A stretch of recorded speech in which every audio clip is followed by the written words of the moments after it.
Good afternoon, sir.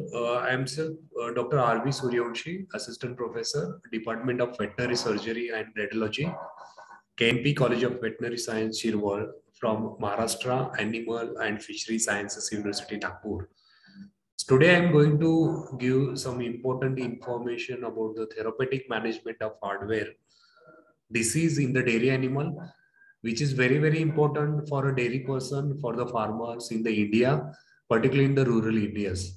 So let us see first what are the objectives behind this syndrome. So first objective is to early diagnosis of the disease or syndrome. Second is to study the various treatment modalities to manage this kind of syndrome in the cows and buffaloes.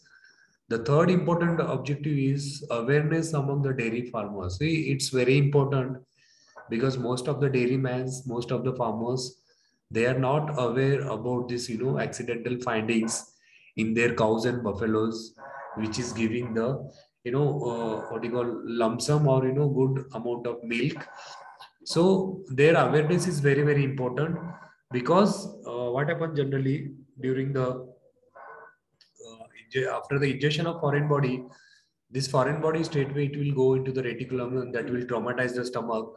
And whenever there is a trauma in the body, any animal will lose their milk production. That is an first sign. The last objective is doubling of farmers' income. If you are able to maintain the proper cows during the lactation, so definitely we can earn a good amount of the money through the selling of the what you call complete milk or healthy milk, and we can improve our economic status in the society. So these are the four important objectives. So next is what are the causes as far as the hardware disease in the dairy animal is concerned. First is urbanization, then industrialization, scarcity of the fodder and water, some behavioral pattern which are naturally present in the cows and buffaloes. The next is faulty managemental practices on the dairy premises. Then sixth one is nutritional deficiencies or nutritional, the lacuna. Most of the dairy animals, they used to drain their, major minerals like a calcium and phosphorus through the milk.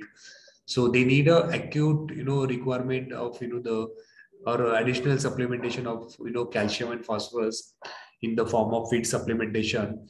And there are some miscellaneous causes in which there is a greater chance of, ingestion of foreign bodies by the dairy animals in a routine day-to-day practices. Now the next question is how we can diagnose and treat this kind of syndrome in the animals.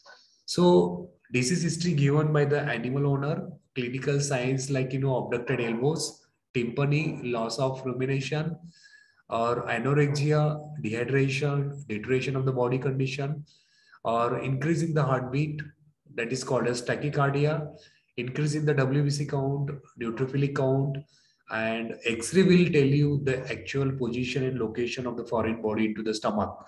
So on basis of these five important parameters, we can easily pinpoint the the syndrome in the cows and buffaloes. And the last option is management or treatment. So there are two approaches as far as the management of this problem is concerned. First is conservative approach, but I feel conservative approach is not going to help a lot. So we need to approach surgically like a rheumatic procedure, and we can retrieve the foreign bodies.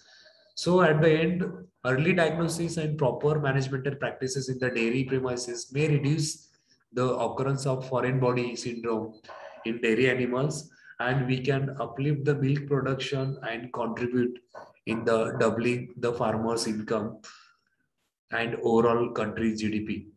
Thank you, sir.